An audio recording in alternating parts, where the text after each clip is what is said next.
On the night of July 31st, 1999, two 17-year-old girls made a phone call to say they were lost. It was the last time anyone would hear from them alive. The next morning, they were found murdered, sparking a mystery that would haunt their small town for the next 2 decades.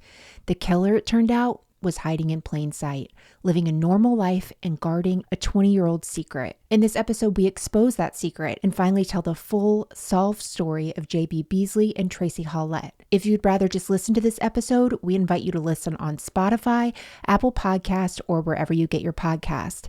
Links are in the description. Let's get into it. Ozark, Alabama was a quiet southern town that became the center of a real-life nightmare in the summer of 1999. It was July 31st, and for J.B. Beasley and Tracie Hawlett, it was the last stretch of summer before their senior year of high school. That Saturday night, the girls had plans to celebrate J.B.'s birthday, and then they were going to stay the night at Tracie's house. The two girls left Dothan in a black Mazda at around 10 p.m. They headed to a field party about 20 miles away, but the girls actually never made it there.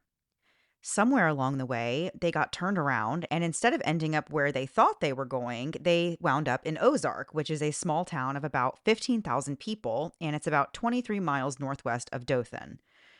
Now, we live in a day and age today where everyone has a phone, everyone's got GPS or maps or whatever, so it's actually, I feel like it's hard to explain to people I who know. didn't live back then or didn't grow up without cell phones, just how easy it was to literally get lost when you didn't have a map or a way to look up directions like right there in your hand. Just thinking about driving somewhere unfamiliar with no map right now is giving me anxiety. 100%. I have a very vivid memory of going to Orlando from Tallahassee with my parents and being pulled over on the side of the road and then pulling out this giant map that you're supposed to somehow be able to read. And there was like detours, so they were trying to figure out how to go around it. I can't Can do you that. imagine? No, I will MapQuest was admit that bad I am enough. right. Like I am one of those people who has fully lost the ability to think about how to find my way without technology. I just it really freaks me out to think about. So at around 11:30 p.m. that night, the girls stopped at the Big Little gas station and convenience store to ask for directions and to use the payphone there. Tracie's curfew was actually 11:30, so she had to call her mom Carol to explain why they were running late and kind of let her know, that they didn't make it to the party, they got lost, but they were able to get directions from two women at this gas station and they were going to be heading home. And so Tracie asked her mom for permission to stop and say hi to some of her friends on their way home. And Carol did say yes, but said you can only stay for 5 minutes. Just it needs to be in and out, just saying hi, and then you need to come straight home. So Tracie agreed and they hung up. Carol had no idea that this phone call would be the last time she would hear her daughter's voice. After that phone call, the teens vanished. As the night dragged on and they never showed up, Carol grew more and more worried until she eventually was in full panic mode by the early hours of the next morning. At 5:30 a.m., she called the hospital to see if the girls were there, but they weren't. Tracie's stepfather went out looking for them. He drove up and down, he checked in parking lots, and he kept his eyes peeled for that black Mazda. He was kind of thinking maybe if they had pulled off the road somewhere or run out of gas or got stuck, he just needs to look on the side of the road as well. But he didn't find anything. And when he returned with no news, Carol then called the police. At around 9 a.m., an Ozark police officer on patrol discovered a black Mazda 929 parked on Herring Avenue near Dale Medical Center. This road was described as being narrow and seldom traveled. The officer reported the abandoned vehicle, but then he left the area without searching it. About an hour and a half later, that same officer learned of the disappearance of J.B. and Tracie, so he returned to the car and other officers met him at the scene. The car doors were locked, so officers broke a window to get inside. At first, it didn't really look like a violent crime had taken place. There was a purse on the passenger side floor with cash and credit cards still inside, and JB's ID was found between the seats. All that was missing was the keys. Police searched the area using metal detectors, but they weren't able to find them. And then detectives accessed the trunk using the release lever in the car, and that's when they found both girls lying next to each other. They had each been shot once in the head. It was an outcome no one was expecting, and the investigators later admitted that if they had realized earlier that this car was connected to a murder investigation, they would have never searched it so casually. But once the detectives realized what they were dealing with, everything changed. This was now a crime scene. Almost right away, investigators figured out that the girls weren't shot first and then stuffed into the trunk. They were killed after they were already inside it. Evidence suggested that both girls had been trying to shield themselves by covering their faces or heads right before they were shot. This looked like a very controlled, deliberate murder. That broke my heart knowing that they were in there at the time. I don't know why that made it even worse somehow. I think because just even the idea of being in that situation where someone has you at gunpoint and is giving you orders, like that is very terrifying. And just even thinking about them being ordered to get into Yeah. the trunk, Mm-hmm. knowing kind of that they don't know what's about to happen. And Right. I can't imagine how terrifying just all of that is. And it does kind of make it feel just extra icky and Yeah. scary. Just, yeah, for sure. And the autopsy findings really just made things worse. It was concluded that the girls had been dead since shortly after midnight, so not really long after that last known call from the gas station. It was determined that Tracie was shot in the temple from about 2 feet away, and they saw that her shoes had mud and a little blood on them, and her jeans were muddy. JB had been shot in the face from close range, but what stood out was that the mud on her clothes wasn't just on the outside. She had mud on the inside of her jeans too, which investigators believe meant that JB's pants had been off and in the dirt at some point. Both of the girls had scratches and abrasions on their arms, but otherwise there were no obvious signs of sexual assault. Outside the vehicle, it was noticed that the entire Mazda was dirty and muddy, as if it had been driven down a dirt road. There was mud on top of the rear bumper and caked inside the wheel wells. One detail that really stood out was that there was a dripping noise coming from underneath the car, and when they looked, they saw blood dripping. They also saw evidence that the blood was dripping while the vehicle was moving, and the blood had dripped onto the ground and was already dried, so that told the investigators that the Mazda had been sitting in that location for a while. Inside the vehicle, there was more mud, but it was mostly on the floor on the driver's side, which was significant because that suggested that the killer was the one who drove the Mazda to Herring Avenue and abandoned it there. They noticed that the rearview mirror had been knocked down and it was found on the passenger side floor. And that led officers to wonder whether there may have been force used inside the car at some point. The car was processed for fingerprints, but the only prints they found belonged to two officers who had searched the vehicle earlier before they knew what they were actually dealing with. In the days after the girls were found, investigators immediately focused on figuring out where they were actually killed. It was clear the Mazda had been moved to the location where they found it, but where was it moved from? Investigators searched for weeks, possibly even months, just trying to locate the murder scene. One major search area was off Highway 123, just west of that Big Little store that the girls were last seen at. They searched that area because apparently someone who lived near Highway 123 reported hearing gunshots around 2:15 a.m. Officers searched that area and found shell casings scattered on the road. But unfortunately, even though it did seem promising, detectives were able to rule this out as the murder scene. They never did find the exact location where the girls were killed. And we have so much more to get into after a quick break to hear a word from this week's sponsors. So before the break, we were discussing how JB Beasley and Tracie Hawlett got lost on their way to a party on July 31st, 1999, and their last known stop was the Big Little gas station in Ozark, where Tracie called her mom just after 11:30 p.m. By morning, the girls still hadn't made it home, and police found their black Mazda abandoned near Dale Medical Center, and when they opened the trunk, they discovered both girls inside shot in the head. Investigators quickly realized that the car had been moved, but despite weeks of searching, they never actually found the exact place where the girls were killed. Since JB and Tracie were found with their belongings still inside the car, robbery was quickly ruled out as a motive. Cash and credit cards were left behind, so this also wasn't about money. Investigators determined that sexual assault was not the motive either, but things actually changed after the girls' autopsies. Rape kits were performed as part of the investigation, and it was found that JB's vaginal swabs showed traces of semen. Furthermore, her bra, underwear, and sweater also tested positive for semen, as well as her sweater testing positive for blood. Authorities built a DNA profile of the unknown suspect and submitted it into CODIS, but no match came back, meaning that the person responsible wasn't actually in the system, or at least not yet. But the police didn't stop there. The Alabama Bureau of Investigation and the FBI joined Ozark Police and other agencies. Dozens of people were questioned in this case, and they even tested soil to see if they could find a match to the dirt on the girl's clothing. Meanwhile, this case has become national news, and about a year after the murders, America's Most Wanted filmed a special on the case, and shows like Unsolved Mysteries covered it too. But even with national coverage, the case went cold and stayed cold for almost 20 years. Then, in 2018, everything changed. That April, police were able to use genetic genealogy to identify Joseph DeAngelo as the Golden State Killer. I'll never forget that day. Me either. People like posting about it, and I was like, don't say this unless it's true, guys. Don't say it unless it's true. We don't know. And then just it all came together. It was just absolutely wild. And just learning that this was a possibility, right? Right. So once that technique worked on a case that's that size, police departments across the country start looking back at their unsolved cases and thinking maybe they could solve some of them too.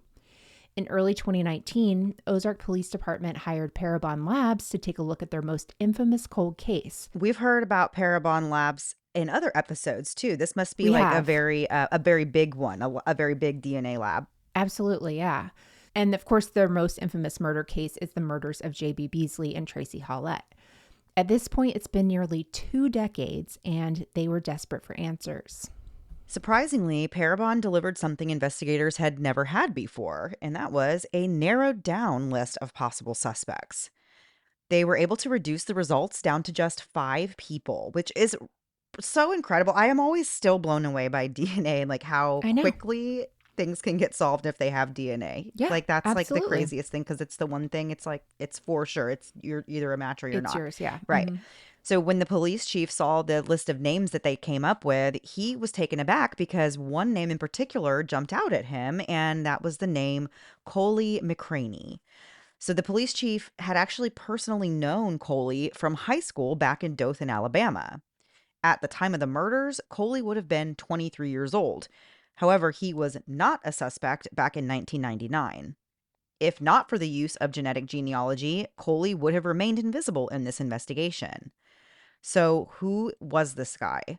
Well, he actually graduated from Carroll High School in 1992 and got married that same year. Just a year later, he enlisted in the Navy.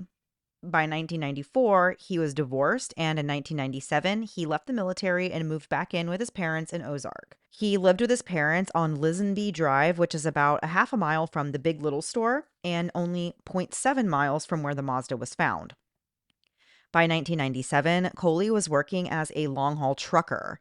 He had a consistent schedule and worked Monday through Thursday or sometimes Friday, and he would then be home on Saturday and Sunday.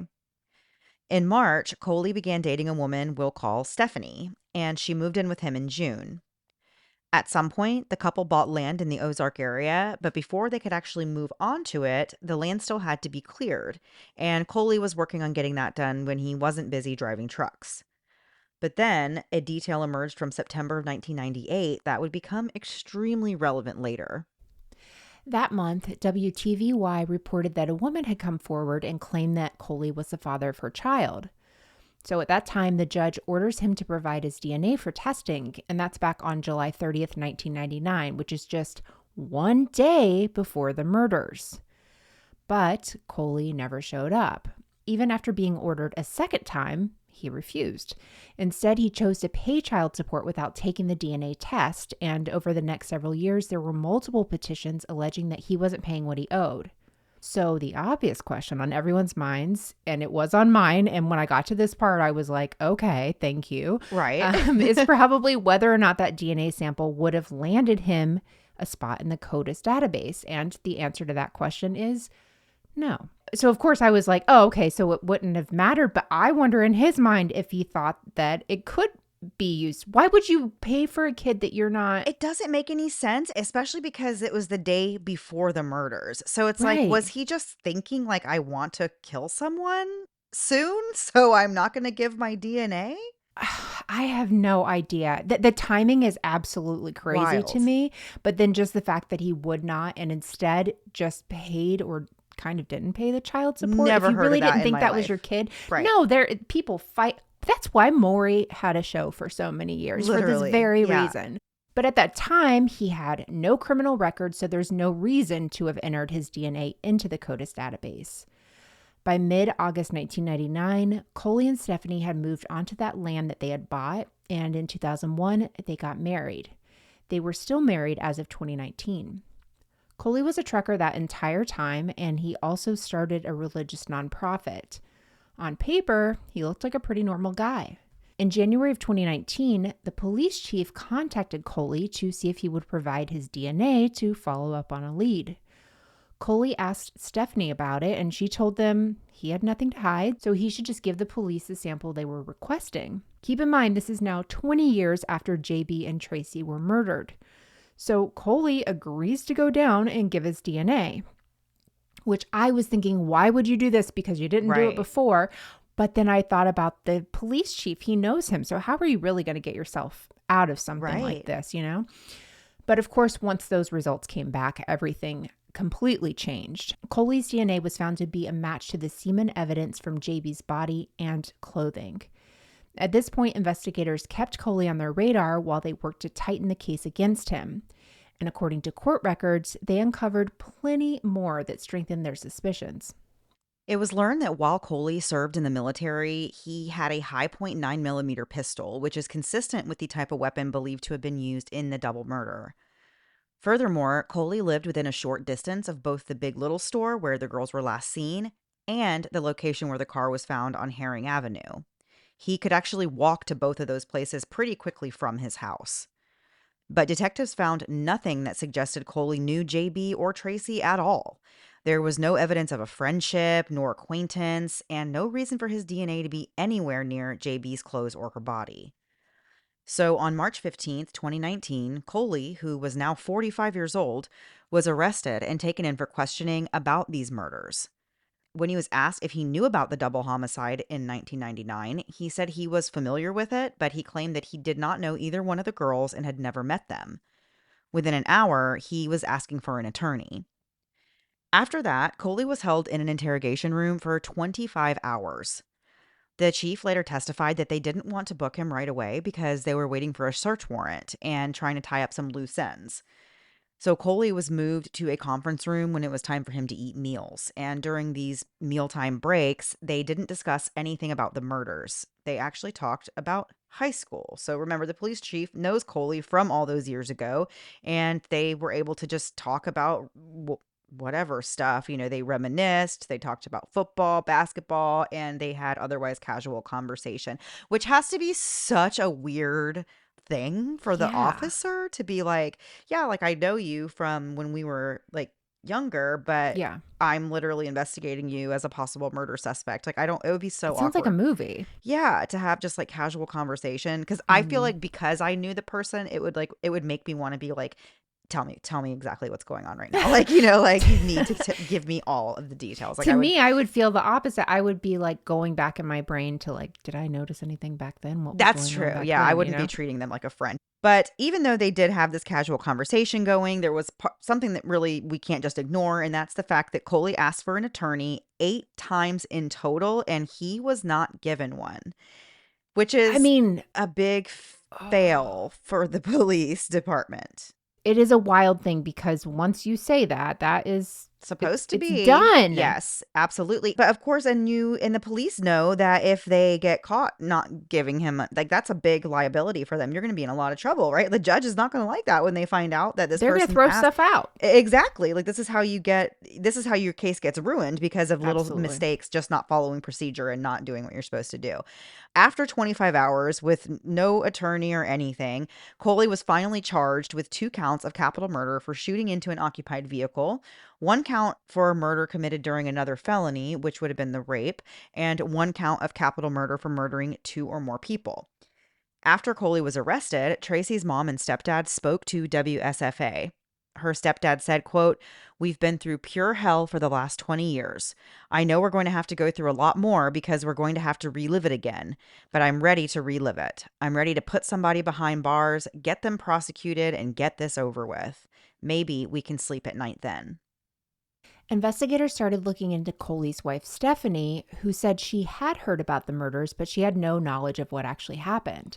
She explained what she remembered about July 31st and August 1st of 1999 as best as she could, which is wild since we're talking 20 years before this random day, which to you in your life was not impactful, but obviously it's a huge day for somebody else.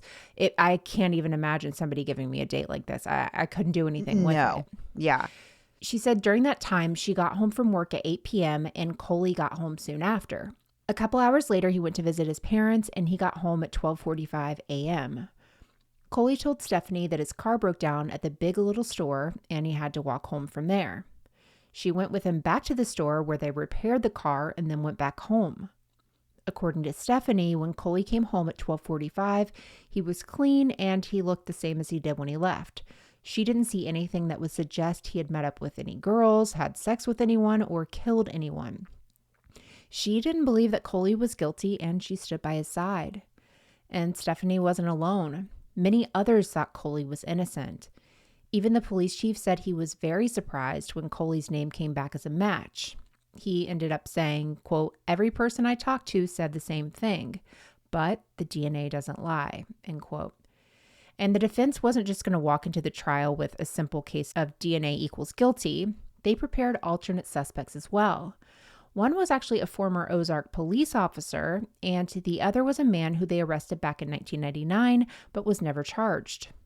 So let's start with that former officer. And this part is actually kind of wild to me.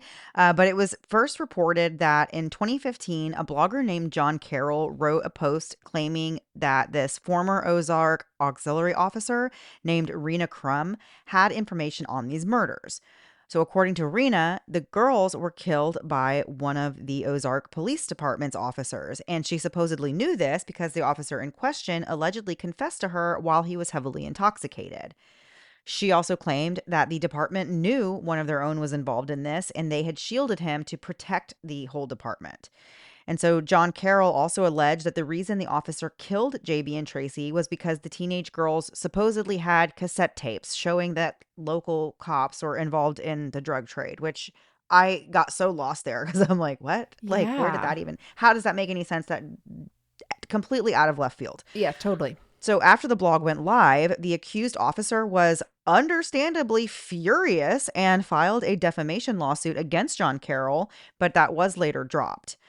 Then in 2016, ABC News reported that Rena Crum was convicted of a misdemeanor charge for harassing one of JB's sisters.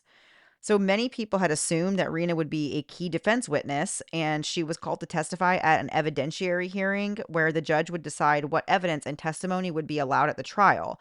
And when the defense put Rena on the stand and asked about these wild allegations, she said it was all a lie. And of Oh course, my gosh. yeah. And of course, the defense is absolutely shocked, but they're saying like she changed her story after she met with, a top Ozark police official. Regardless, though, the damage was done. She was no longer a usable witness for the trial. So that only left one other alternate suspect for the defense to point towards, other than Coley. And that second suspect was a man that we'll call Greg. So on September 1st, 1999, 1 month after the double murder, Greg was arrested and questioned for just under 5 hours. During that time, he gave 6 different stories about what he had been doing on the night of the murders, and in his final version, he claimed that he saw a neighbor kill the 2 girls. Even though there was no motive, no murder weapon, and no physical evidence tying Greg to the crime, detectives still arrested him. Once he was in custody, Greg admitted that he lied about everything just to try and get the reward money, which was $29,000, which, Greg, I don't think you get the reward money if you confess to being the actual murderer. I think you have to help them get to the murderer. You can't confess to murder and think they're going to give you $29,000, buddy. And what are you going to do with that $29,000 in jail? Get an attorney? That's not going to last you long. What a terrible. Yeah. I hate when not people well lie thought about out. this stuff too. It just doesn't help, and it sends them on wild goose chases. It's where such a it could waste be of used for resources. something else. Yeah, for sure. So even after this man Greg's DNA was tested against that semen evidence from the crime scene and found to not be a match, he was still kept in custody. Months later, prosecutors presented evidence against Greg to a grand jury who declined to indict him, and he was ultimately released, which that's at least the justice system working how it's supposed to. Like, no, sir, we are not, you did not do this. Please go home. Like, and Yeah. don't ever lie about something like this again. So years later, when Coley did go on trial, the defense wanted to argue that Greg, who had since passed away, could have been responsible. But prosecutors told the judge that there was no evidence suggesting that Greg could have been the killer. And they literally tested the DNA and said that he was not. Yeah. So What are we we already doing know here, that, right? people? Yeah. Exactly. So the judge, of course, agreed and ruled that Greg could not be brought up in Coley's trial. And we're going to get into what happens next after one last break to hear a word from this week's sponsors. And now back to the episode. So before the break, we were talking about these unanswered questions in the double murder of J.B. Beasley and Tracie Hawlett, the case that was finally cracked using genetic genealogy. Coley McCraney's DNA was matched to DNA from the crime scene, and now we're at the point where Coley is actually going to trial. On April 19th, 2023, opening statements began in the trial of 49-year-old Coley McCraney. And just putting this into perspective, I graduated in 2001, but very much had friends that graduated in 1999. And thinking of this trial not happening until 2 years ago when I'm like a whole adult person, like I cannot imagine this much time going by in a case like this for these families. It just broke my heart. But during the trial, the prosecution wasted no time. They laid out what they said was a clear, horrifying chain of events, starting with the exact moment that JB and Tracie got lost. They told the jury that on the night of July 31st, 1999, the girls were driving to a party. They became lost and they stopped for directions at the Big Little Store in Ozark, where they asked two women for directions. And then they used that payphone to call one of Tracie's parents. According to the prosecution, at some point after that call, Coley confronted the young women at gunpoint. From there, prosecutors described what they believed happened next, and it was brutal. They told the jury that Coley ordered the girls into JB's car and forced JB to drive to a marshy area where Coley ordered JB to remove her pants, and then he raped her. They alleged that he then forced both girls into the trunk and shot them in close range. Then he drove the Mazda to Herring Avenue, parked it, and walked home. But then the defense got up there and they said that the wrong man had been arrested and that Coley was completely innocent. They said that Coley's DNA was present on JB's clothing and inside her body because they had consensual sex that night. They said that Coley, who was described as a 23-year-old player at the time, saw the two girls at Big Little Store and hopped in their car, gave them some directions, and then he and JB continued talking. And soon, according to him, they just decided to have sex. And afterwards, Coley says he went home before 1 a.m. They said that it was someone else who killed the girls after that. Obviously, I don't believe that for 1 second. Unreal. JB just turned 17 years old. I highly doubt that she is just like, hey, random man I just met at the gas station 5 minutes ago. Like, do you want to have sex? I obviously do not believe that for 1 second. Well, and on top of that, she literally called her parents to say, hey, we're lost. Can I still go to this party? Like, Right. she's not going to do something that takes her even further off the path. That's like something that stood out to me. Like she's panicked about getting home and, knowing where she's going. The last thing she's doing is taking a detour with some dude she just met. Right. And her friend Tracie is with her. Like none of that even What makes on any earth? sense. Yeah. Right. Like what in the world? So, but the defense, of course, really hammers home this idea that there was no evidence to prove that Coley was the killer. They argued that all they had was semen that had come from this consensual sex that they're alleging, not a rape. And they said that Coley's fingerprints weren't even found in the car, which really doesn't even make sense or even do them any good since Coley's already admitted that he was inside the car Yeah. giving the girls directions. So, of course, his fingerprints should be in the car unless they were wiped away for some reason or he was never in the car to begin with. So it doesn't, nothing in this story about how they try to justify why Right. Coley was involved ever tries to make sense.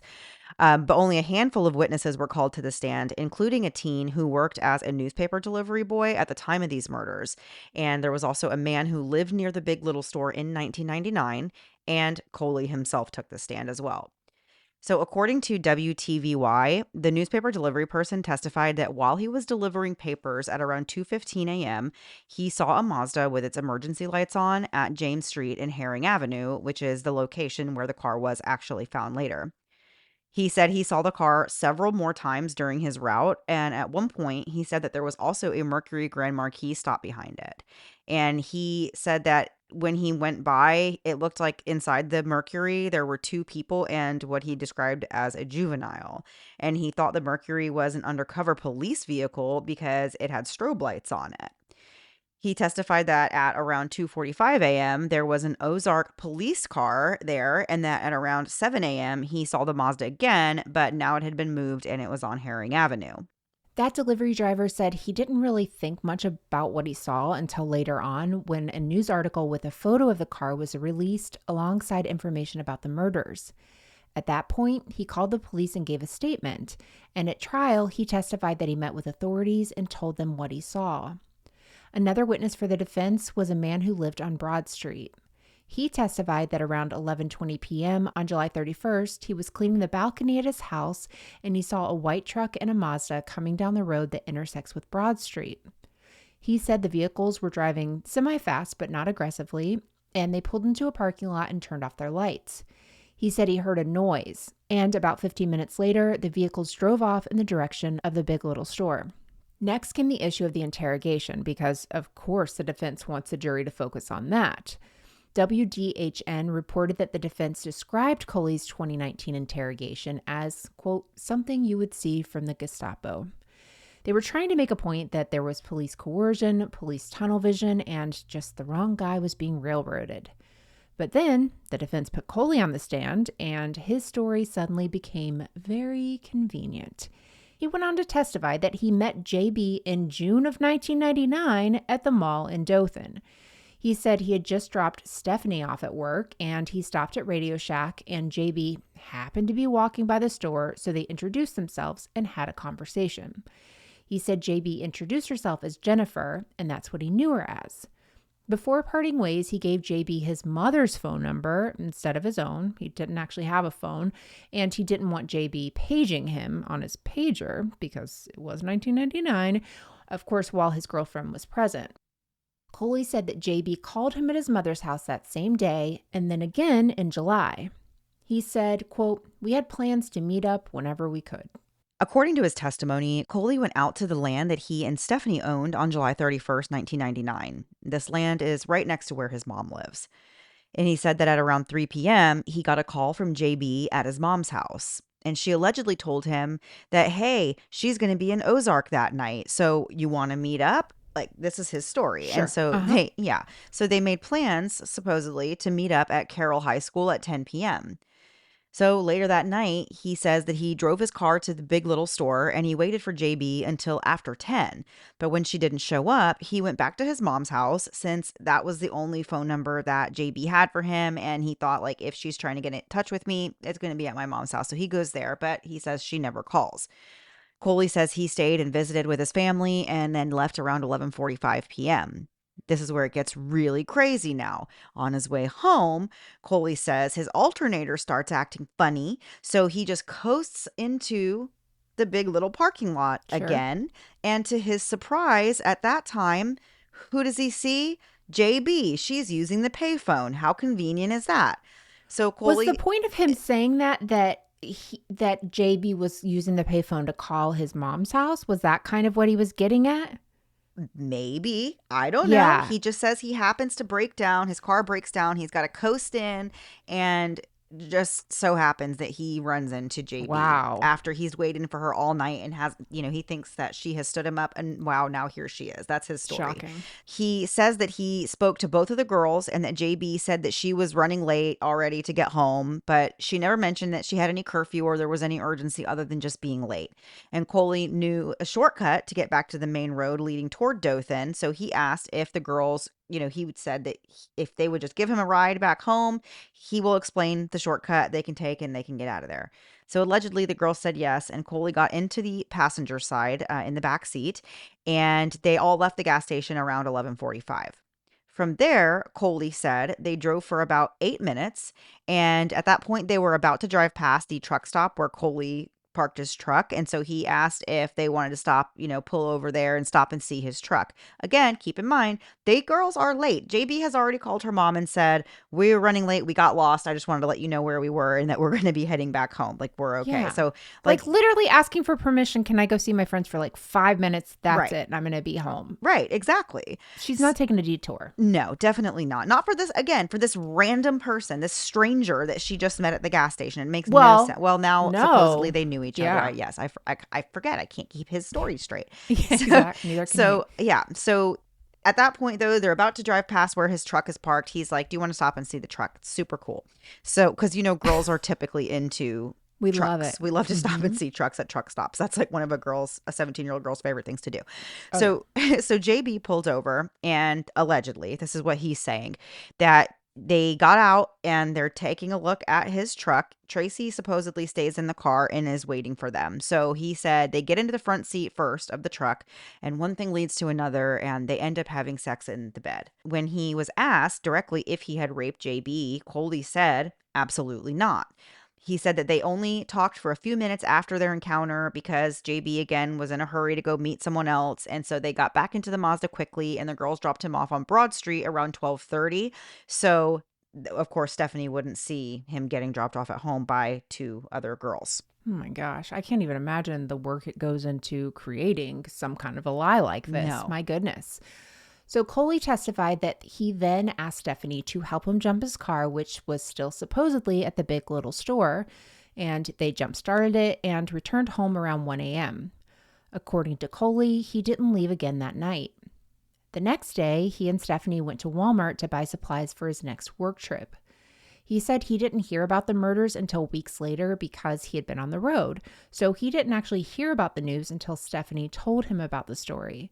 He said he wasn't concerned that it was JB because he knew her as Jennifer. So he said it never even crossed his mind that she was one of the girls who was killed. You know what I also want to point out, because it's really interesting? JB is her given name. Like, that is her name. It's not short for anything. It doesn't stand for anything. Her actual name is JB. Yes. Yes. So him saying she said her name was Jennifer, like, no, she didn't, because her name was JB. She never told you any of that. That obviously wouldn't have been true. So, yeah. Oh my gosh. Wow. Because I was thinking with that, like, that is an excuse that kind of would make sense. It could have been a clever reason. Right. Yes. Absolutely. Yeah. But it turns out it was even stupider than I thought. Yes. He also testified about that 2019 DNA request and claimed that the police had asked him to go through names in his family that came from a lead.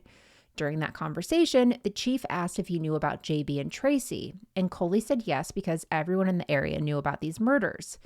Then the chief asked for his DNA to help fill out the family tree. Coley said he knew this was for murders, but he volunteered his DNA because he had nothing to hide. He also testified that the chief called him again to come back to help him with names, and Coley said he was on the road, but he would come in when he got back.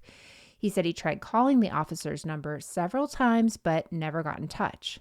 The defense asked why he didn't tell the investigators that he knew these girls, and Coley claimed he was scared. And once the police had him in handcuffs, he was sure they'd made up their mind already, which they had because they already had the DNA. Right. Yeah.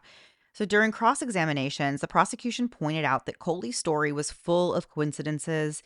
He just so happened to be near his mom's house when JB called to make plans. His car just happened to break down right at the Big Little gas station. And at that exact moment, the girls were there using the payphone. So all these coincidences. And they asked Coley if he had ever told his mom not to tell his girlfriend, Stephanie, about another girl, calling and looking for him. And he says, no, my people will call my house, my mom's house, looking for me all the time. So it wasn't even a weird thing. I've never had to ask her to hide it because it's just a regular occurrence. And he also claimed that in July of 1999, he was single but dating. And that leads you to wonder if Stephanie knew that. They had just bought this property together, and he's saying that, he was out on this property clearing, he had been out there clearing things, getting ready to like build their dream life on this property. So anyway, but he was single and dating, I guess, in July of 1999. And in closing arguments, prosecutors directly refuted Coley's story and said that none of it made any sense. Why would the girls let Coley show them a shortcut and then take him home and then go back to the shortcut if they were in this hurry? Like we've been saying this whole time, that doesn't make any sense. And they also questioned why Coley originally said that he had never met either of the two girls. Why would you wait until the trial to say, like, actually, I did have this, I knew her, I had this previous connection with her? They said the only reason he changed his story was because he knew that they had the semen evidence and that he would have to come up with an explanation for that. So he made up this story about having consensual sex with JB. Prosecutors also pointed to physical evidence like the dirt found inside JB's jeans. Of course, that did not get there from consensual sex in the back of a truck. That came, the prosecution said, from being raped by somebody that she did not know. On April 26th, after deliberating for a day, the jury found Coley McCraney guilty on all counts. The jury had to decide if Coley should receive life or get the death penalty. Of course, the prosecution argued that he should be sentenced to death, while the defense argued that mitigating factors existed and he should get a life sentence. During the penalty phase, multiple people read victim impact statements. Tracie's mom spoke about the pain of living through the holidays without her daughter and how they turned their Christmas tree into an angel tree in Tracie's honor. She said Tracie wasn't just her daughter, she was her best friend. JB's mom, Cheryl, also spoke, and what she said was really devastating. She said, quote, "I thought I knew the meaning of trauma and being broken. I have a hole inside of me. It's not something you get over. I exist without her," which gives me chills. Me just too. saying. Oh, that's like such a profound statement. Oh my gosh, I can't imagine. Yeah. And sadly, there's no sentence or punishment that fixes any of that or fills that hole she's talking about. Coley's wife, Stephanie, spoke on his behalf and said that Coley was a family-oriented man and a good father. She said that her heart goes out to the families of the girls, but said that her children and their family needed Coley. I wouldn't be able to. I don't know. I couldn't. It would be hard to sit in a courtroom and listen to anything like this. As a victim or a survivor of something like this, or a family member who has lost their daughter, for example. I feel like I would be also arrested, like held in contempt, because I wouldn't be able to contain my emotional outburst at hearing this. Absolutely. One of Coley's kids spoke and said she grew up in a loving home where she never saw her parents fight or saw her father be aggressive towards anyone. She said they were very close and had a similar personality. She said, quote, "Time is something you can't get back, and I have a long life ahead of me. I want him to be there to see it," end quote. But of course, as we know, two things can be true at one time. A family can love this person they know, and a jury can also believe that same person did something monstrous and evil. The defense reminded the jury that they did have the option to choose life without parole, and they acknowledged the victims' families directly and said their hearts went out to them because of the memories they lost with their children. But they argued that taking a father away from his children won't fix it. Right. I kind of think putting a responsible person behind bars so we can't do this to anybody else could help fix a little. Yeah. It does something. I mean, and also, I just can't even, I don't know. I can't even imagine. It's such a violent crime. It's a violent crime. And then even as the children, like, how is that going to be healthy? Learning that your father raped and murdered two 17-year-old girls. How is that going to play out for these children of his, as they get older and start processing that information and everything? I'm like, no, I think jail is the right place for you, buddy. Yeah. And I feel bad because they are his kids. Like that's their dad. They have every right to feel that way about him. But he did this. They didn't do it. So I hate that they suffer as well, but he did this. Right. In the end, though, the jury chose life. Coley would spend the rest of his life behind bars. After the trial, the Alabama Attorney General released a statement that read in part, quote, "For 23 years, the families of J.B. Beasley and Tracie Hawlett have hoped and prayed for justice. While this outcome will not bring their loved ones back, my hope is that it will give them much delayed closure they deserve and will reinvigorate this entire community's faith in the justice system," end quote. He also said the verdict sent a message, and that message is, quote, "We have no tolerance in this state for those who callously take the lives of others, especially our youth," end quote. I don't really even know how to process this whole story. I know. This one was a really tough one. I feel like I had heard, like I said in the beginning, I had heard about this case before, or I at least had heard of the victims' names and maybe Okay. didn't realize all the details about this one. But this is a truly horrific story. Like, this is every mom, every dad's worst nightmare. This Yep. is like, you can't even imagine something like this happening, right after you talk to your child on the phone and you're like, okay, they're running late, but everything's fine. They'll be back, soon.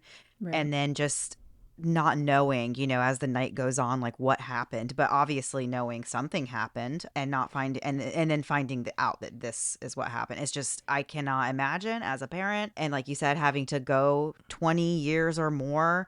Thankfully, they did finally get answers, because we've talked about a lot of cases where like Mm-hmm. they still haven't, the case is still cold. They still haven't been able to solve. We've seen cases where parents who have lost a child sadly pass away before they ever Yeah. get to know what actually happened to them or who was responsible. And that's also just as equally as heartbreaking. But yeah, this is a really sad story, a really tough one for sure, Yeah. just because of the age of our kids and just kind of thinking about Yeah. how young 17 really is. And it's just so tragic. Totally agree with you, Mandy. We will be back on Thursday in 2 days with a new episode. It's actually about the au pair murder trial that's actually going on right now. That is a absolutely insane story. I've learned so much, and there's a lot for us to share, and hope you will come back on Thursday to listen to that. In the meantime, you can subscribe to our YouTube channel, or make sure you're following us Spotify, Apple, wherever you listen to your podcast. Leave us a review, leave us a comment. We see all those, and we appreciate it so much. All right, guys, thank you so much for listening. We'll be back next week, same time, same place, new story. Have a great week. Bye.